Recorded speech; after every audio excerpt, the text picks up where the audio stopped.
High everyone, welcome to Poonam's kitchens. আজকে আমি আপনাদের সাদা বেলে মাছ রান্না করে দেখাবো। তো সেজন্য আমি বেলে মাছটা ভালোভাবে ধুয়ে জল ঝরিয়ে নিয়েছি। এরপর এর ভিতরে নুন ও হলুদ দিয়ে মাখিয়ে নেব। এরপর এটাকে ভেজে নেব। সেজন্য আমি প্যানে তেল নিয়ে নিয়েছি। তেলটা গরম হয়ে গিয়েছে। এর ভিতরে এখন আমি মাছ দিয়ে দেব। মাছটাকে ভালোভাবে ভেজে নেব। মাছটা ভালোভাবে ভেজে নিলে স্বাদটা দুর্দান্ত হয়।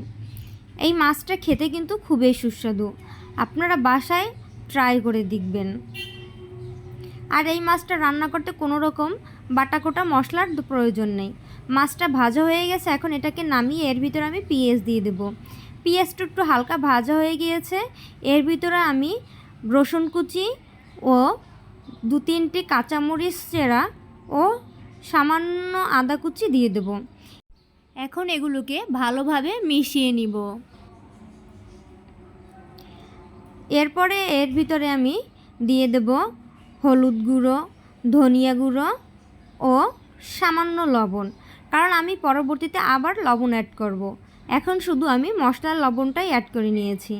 এখন আমি সামান্য একটু পানি দিয়ে মশলাটাকে ভালোভাবে কষিয়ে নেব। এই মশলাটা কষানো হয়ে গেলে এর ভিতরে আমি মাছ ও 2টো টমেটো দিয়ে দিব।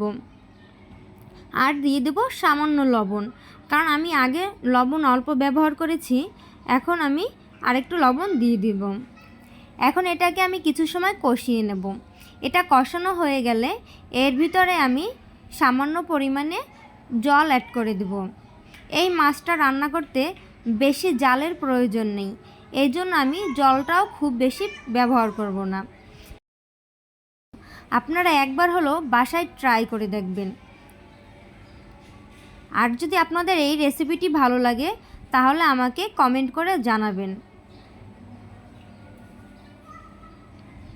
আমার মাছটা হয়ে গিয়েছে প্রায়। এখন এর ভিতরে আমি দিয়ে দেব ধনিয়া পাতা কুচি। আর এটাকে ভালোভাবে মিশিয়ে নামিয়ে পরিবেশন করলেই হয়ে যাবে গোটা মশলায় বেলে মাছ।